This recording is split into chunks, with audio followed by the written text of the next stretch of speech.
Good evening. Welcome to the June 8th, 2026 Council Committee meeting. I am Council President Laurel Birchfield, Ward 4. I will be chairing this meeting. I will now do a roll call. Councilmember Reynolds. Present. Councilmember Whitted. Present. Councilmember Person. Present. Councilmember Murphy. Present. Councilmember Knappen. Present. Councilmember Rainey. Present. Councilmember Aldridge. Present. Next, I'd like to explain our procedures for public input. In an effort to enhance residents' ability to present information to the governing body, anyone interested in addressing the governing body is strongly encouraged to register to speak by noon on the day of the meeting, but it is not required. Information has been posted online about how to sign up. By policy, comments are limited to 5 minutes, and no person may speak more than once to any one agenda item. Only comments related to city business are permitted. Disruptive acts are not permitted as per policy statement number 7 and will not be tolerated. The purpose of public comment is to listen and receive comments. No discussion will be held following these comments. After you're finished speaking, please sign a form on the podium to ensure we have an accurate record of your name and address. Additionally, comments can be submitted to the entire governing body via email at governingbody@cityofshawnee.org. We just have one item on tonight's agenda, and that's the department budget presentations. City Manager Paul Kramer will go ahead and kick us off. Thank you, Council President Birchfield. I'm going to turn this over to Shawn in a second, but just as a reminder, this is a continuation of our summer budget series as we go through council committees with department budgets. You should have received a copy ahead of time, hole punched for you tonight of the presentations. So without further ado, I'll turn it over to Shawn Rocca. Good evening again. As Paul said, this is our next stop on the budget calendar. As a reminder, this is the second of 3 department presentations we will have. So tonight you'll hear from Community Development and Public Works. As Paul mentioned, you have slides in front of you. There's also a copy of last week's as well, hole punch for you, and also an updated version. We had one correction to make on this. So those are ready for you. As a reminder, in last meeting session, we talked about personnel for the entire organization. So departments won't go into specifics on personnel this evening, since we've already covered that. But we'll have Doug come on up and talk to you about the community development.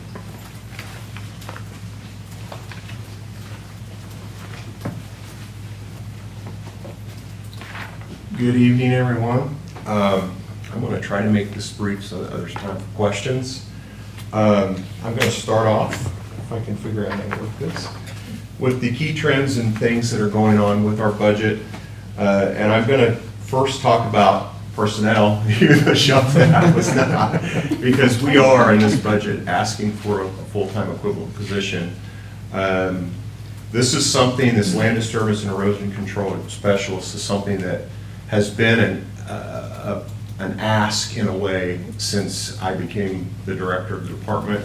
We currently have one inspector for our entire private engineering division that does quality control inspection on city projects, everything from streets, curbs, storms, detention facilities, but is also in control and tries to manage our mass grading and making sure we're in compliance. And so the reason for this position and the reason it is so important is because it's also a position that is audited by the state and by the federal, the feds. And if you don't have your ducks in a row, they can come after you punitively. They can fine you. And so we've done a good job with the staff that we have of not getting a position like that. But this position, if it were funded, would allow us to be more proactive on a lot of these large storm events, because we could then make sure that everything is in place prior to some of the events, especially that we've experienced in the last year. So I won't go into the details of what that job is, but I will say it's not something that we've just pulled out of the air. It is a need.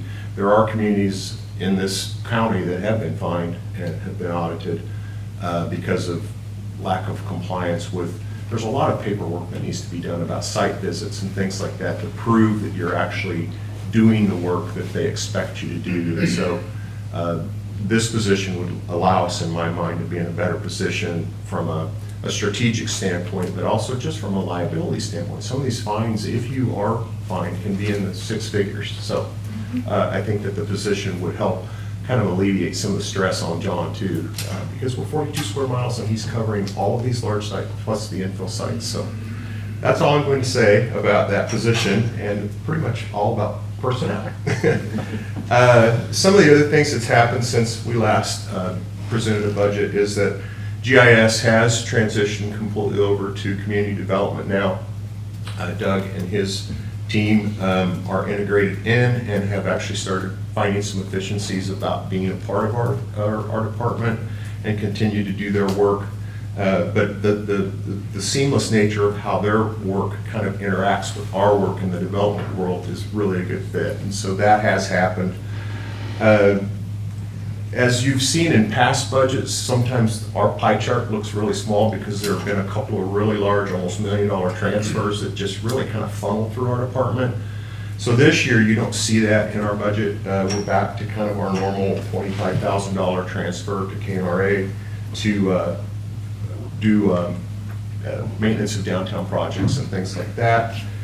Other key changes, or not changes, but really trends, I continue to say this over and over, we're pretty static on our budget. There's not much change. Most of the line items honestly haven't changed from the 26 request.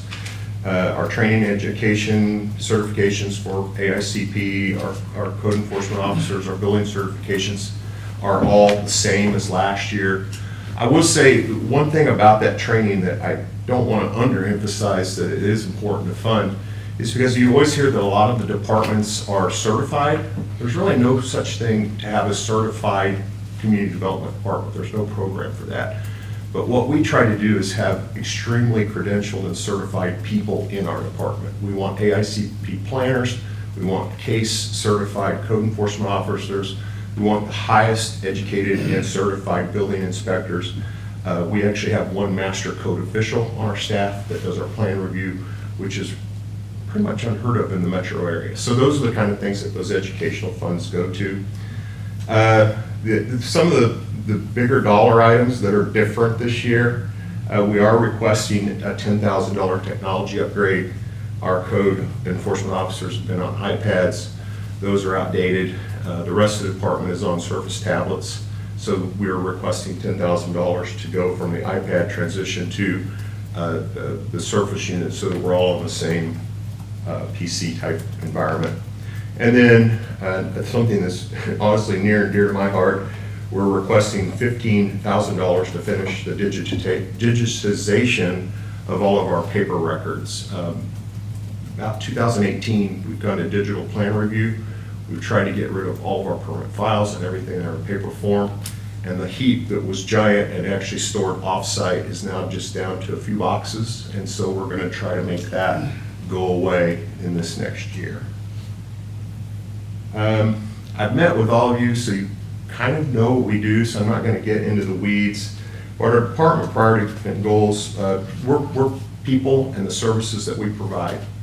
Whether it's code enforcement, whether it's building permits, whether it's plan review, whether it's business licensing, all of those things are trying to promote and enhance the quality of life here in Shawnee, including life safety.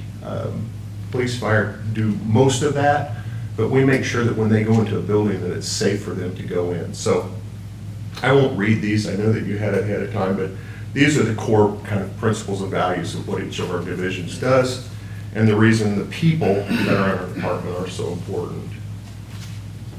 Okay, general fund, for that page. The overview, the notes that I made here is we are small, so our department is about 5.6% of the overall general fund budget. The number that jumped out at me is there is a 3.9% increase from 26 to 27, but I will say predominantly the reason for that increase would be that funded position if you so chose to do that. And then, as I said, we're always striving to have people raising up their organization rather than leaving. So there will be some salary adjustments based on additional certifications and basically moving from 1s, 2s, and sometimes 3s in the level of their career development path. I'm flying. Do you guys have any questions? I'll keep going. I already talked about the transfers from general funds. No large perimeter park projects or downtown streetscape projects to mention, so we're taking this back to the standard $25,000 that we have done for years in all those budgets before. Staffing breakdown. Currently, we're staffed with 25 people. That does include me. of the various divisions and departments. We have division manager for each division that has folks underneath them. And then the staffing breakdown, we would, including me, go to 26 full-time equivalent. And that land disturbance person, erosion control specialist, would actually report to Ernie, our development engineer manager, that currently has a senior plans person, John himself, so that division would go to 4 instead of 3. Budget summary, there's not much to talk about here, except I did want to talk about the contractual services going up.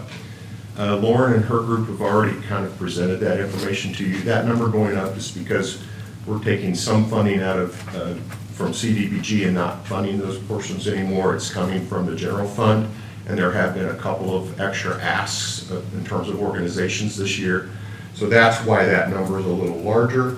Really nothing else except for personnel, again, that we've talked about is increased on that. The division breakdown, again, we're small, very consistent from 26 to 27. Most of our increases in line item would be for the personnel and the salary updates and benefits. So that would lead me to questions. I'm always nervous because this is probably the most important thing that I do, and I'm not that great at it, so. No, it was great, and I don't know if we have any questions. Morgan, were you raising your hand? Nope, Okay. that's an issue. Do we have any questions from the council? I'll just make a comment if I can. Being in the industry, I know how important that fee erosion, or not fee erosion, we don't want that, land disturbance and erosion control specialist is. So I would definitely be behind adding that position. That is a lot of area to cover for It is. one person. And to be honest with you, we've done an adequate job, but I want to do a better job. And with another person, we'll be able to do that. And that was going to be my comment, just thank you for doing that with the staff that you had. How hard is it to find someone in that position? Is it a really specialized position? So it's if it were a PE type position, I would say yes, but we can get some sort of specialist, especially with the staff that we have, because we have 2 PEs on staff now that can train this person up. And we also have really good interaction with Public Works, because they obviously are in the land disturbance realm with a lot of their capital projects and plans. So their stormwater division will help. So we don't know, obviously we haven't posted anything because we don't know if it's a funded position yet, but I would think based on the salary that we projected in here, we would be able to get candidates at least equal to John, who is fantastic, so. Any other questions? Eric? Just curious, are there other communities in the surrounding area that have that type of position? So we're very small. I think just about every other community would have someone who's over the land disturbance section. For us, our private engineering side of it, we do public improvement permits, we do site development plans and permits. We also do land disturbance, high and low impact. So we're kind of a one-stop shop, and a lot of communities actually have mass grading, I think, parts, divisions within their organizations. For instance, I think Overland Park does. Any other questions? Okay, did anyone sign up to make comments? Anyone in the audience? None of our staff wants to put you in the hot seat there. Okay, this item is for informational purposes. Thank you very much. Could you go through this? If you have any questions, please reach out. Thank you. Thank you. Thank you. So next.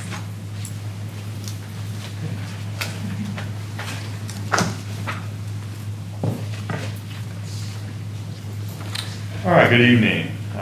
Happy to go through the Public Works budget with you tonight. So key changes for our department, there's not going to be a lot of changes. We are going to be adding a pavement maintenance worker position, so another pair of boots on the ground, so to speak. So we're excited about that. It's going to allow us to continue to be more aggressive on maintaining our infrastructure.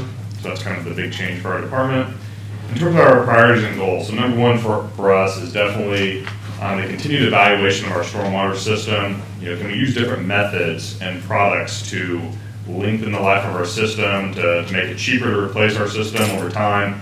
I know you all have heard it from me already, but we are going to continue to have challenges on the stormwater side. There's so much pipe, CMP that was put in when Shawnee was really blossoming and growing. A lot of that pipe is starting to fail, and so this is not going to be this year or next year. This is going to be an ongoing thing that's going to be a priority for the Public Works Department. Looking at different methods on how we can, kind of flatten the curve, so to speak, and extend the life of our system. We're going to continue to look at other things we can do internally to help once again drive down costs. So that's going to be a continued priority for us for Public Works. We're also going to be looking at our CIP project planning. Just today, we had the Macadamia SIP project that came before the council. We're hoping to get that done this year. We really don't want to put those projects out this late in the year. That makes it difficult and kind of puts us under a little time constraint. So one of the focuses for me this year is going to be, trying to get ahead of our projects a little bit. How can we do better planning on our CIP? So, we're putting projects out, more projects towards the beginning of the year, and that means wrapping up design, towards the end of the previous year, so we're not kind of playing catch up all the time. So that's going to be a focus for us as well. And then also expanding our internal project inspection. So that's one thing we've identified to kind of try to drive costs down.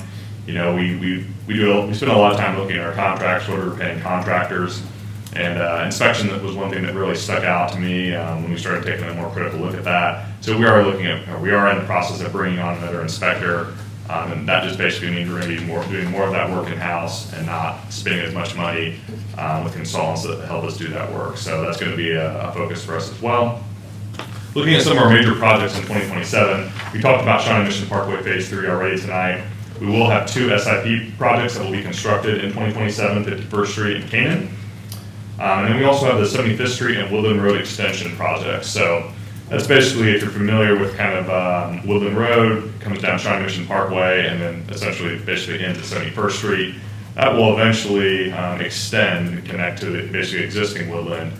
We are in the process of looking at both that and 75th Street in conjunction with some potential development to really look at, what does the future alignment of those roads look like? Where are they going to go? Based on that, there's developers that are interested in moving forward with development, and when that development does occur, that's going to really help us because it's in that Hickok-Zara TIP district. That's going to generate funds that will be continually used to improve infrastructure in that area, and that ultimately ties back into the K7 and 75th Street interchange as well. That's going to be a big ask from the city. If KDOT moves forward with that, and we're still waiting to hear. But if we can get some more development in that area, that kind of starts the snowball rolling. We get more and more money feeding into that pot, and that allows us to continue to fund infrastructure in that Hickok-Zara TIP district. We also have the 435 and Johnson Drive signals that we're looking at doing in 2027. If you recall, we recently received some STBG funds for those, and so we're kind of getting started on that project. And we need to be under contract by September of 27. So that might actually occur in 28, but we got to kind of get rolling on that as well. And that's going to be really important as that interchange at Johnson Drive and 435 develops, and certainly the value of Champions too as that area continues to build out. And then going back to stormwater, we'll have some SMAC projects next year, and that's always a priority for us when we do any project is looking at, okay, how can we if we need to do any stormwater work at all, how can we kind of subsidize that as part of this project? So those are kind of going to be our priorities for the next year. Looking at our different funds, so Public Works is about 15% of the total budget. You can kind of see the differences here from 26 to 27. Coming out of general fund, that's primarily inflationary costs for personnel and benefits. The increase of about $2.3 million is seen in special highway is basically due to some additional work that we're doing. So the amount of money that we spend out of special highway varies from year to year based on the project. Basically next year, you heard me say already that we're going to have 2 SIP projects. That's essentially where that increase in $2.3 million comes from. And so earlier tonight I also spoke like in 2028, it's unlikely we'll have an SIP project. And so down the road, you'll see a dip in that funding more than likely in that year. Same thing, parks and pipes. We're not necessarily taking in more money, but we're spending more out of that fund. Stormwater is basically flat, and then the equipment and facilities reserve fund, we're spending less than we did previously. So just less equipment that needs to be replaced in the upcoming year, which is why you see a negative amount of $400,000 in that line. So going back to our transfers from the general fund, we're really basically static year over year. You'll see these are basically all identical with the exception of the cable locates project transfer, and that's really more of a bookkeeping measure. That was previously a budgeted item.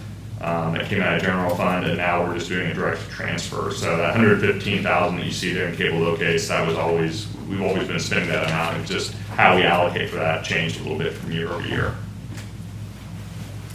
Once again, some additional transfers from the general fund. You'll see here, we're not really seeing much change at all here, basically very similar year over year. So our staffing breakdown. So we've got 58 employees now in the Public Works Department. We've got 5 different divisions. We have our Assistant Public Works Director leading one division, and he does a lot of different things for us. He's kind of a utility guy that takes on a lot of special projects. He also leads our facilities group. So we have employees that go out and help maintain our facilities and maintain the contracts that, if something goes wrong in our facilities, they run those programs. We have our city engineer who is overall of our capital improvement engineers and our traffic engineers. So they're basically essentially the project managers. So whenever we talk about the CIP, the city engineer is over that, and then we've got 4 or 5 engineers that are running all those projects. We have our field operations manager. I think almost all of you, I think everyone's been out to Public Works West. So most of our employees in Public Works are not actually at City Hall, they're out west. So that's by far our largest division, is essentially our maintenance division. So, we do fleet, our stormwater maintenance, we've got, streets, our pavement maintenance work that we added will be going into that, and then we also have a traffic group. So the vast majority of, about 2/3 of our employees in Public Works are out west under the field operations manager. We have our stormwater manager, who is basically kind of like our engineering lead on the stormwater side, and she has 2 employees at City Hall. And then we have our inspection group. I talked about that earlier, but we're trying to expand that group, do more of that in-house, so we're not paying consultants as much to do that work. So that's our staffing breakdown. As you kind of see here, not a lot of change year over year. We did add that one pavement maintenance worker, so you'll see an increase in 1 employee from 26 to 27. And then looking at the budget summary, so these are by type of expenditure. So personnel, you'll see this from 2026 to 2027 went up a little over 300,000. Once again, primarily just due to the inflationary costs of personnel and benefits. Contractual is basically staying flat. Commodities is basically staying flat. You'll see from fiscal year 2026 approved to revised, there's a pretty significant bit there, and that's basically our salt purchase that we didn't need to purchase as much salt as we had anticipated. We always budget a lot for that in case we need it, which is why we're back up to about 1.1 million in 27. But hopefully, we always look for a mild winter. We don't have to spend a lot on salt, and that number will come in lower again next year. So once again, year over year, though, pretty similar, as you can see, from fiscal year 26 to fiscal year 27. And then finally, looking at our division breakdown, this kind of goes back to the theme of most of our costs are just slight inflationary costs. We're up about $500,000 from fiscal year 26 to 27, and across the board, it's primarily related to personnel and benefits. Well, I think that brings me to the end. Any questions on the Public Works budget? Anyone from council? I had just a couple quick questions, if I may. We have a land acquisition line item there, and we were talking earlier tonight about the need to purchase easements or right-of-ways. I'm assuming that's what that line item covers? Yeah, so there's a few things that go into that. Like, that's not necessarily covering projects. That project land acquisition is typically a separate cost. But we do, and we do have a contract that with someone that has helped us go out and do some negotiation. We found that to be advantageous because we're not necessarily, we don't want to get into adversarial issues with residents that we're going to have more of a long-term relationship with. So having a third party sometimes can be beneficial to hash through some of those agreements. Okay, well, that was going to be my question, is if we actually spend out that amount, but it sounds like that's what that goes to. Thank you for clarifying that.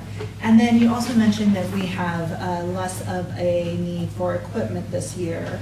Do you foresee in the upcoming years there's going to be a large equipment purchase that we need to do? Should we be prepared for that? Yeah, we do. We basically budget for those. So we have like I can't recall off the top of my head how many years we plan in advance, but we'll just say about 5 years in advance at a minimum. We know when some of our major equipment is going to reach the end of life, and so we do have a plan to budget that. It's not, you're seeing a snapshot here over 2 years, but we're looking at a much longer time frame to determine, hey, when is this equipment going to need to be replaced, and budgeting for that year over year. But it does vary, because obviously we can have some big ticket items from time to time. Any other questions from the council? All right, I'm assuming no one has signed up. Anyone from the audience? All right, thank you, Kevin. Thank you. That was also just for informational purposes. And then that concludes our agenda. I'll accept a motion to adjourn. Field? Move to adjourn? Jean? Second? All those in favor, say aye. Aye. We are adjourned.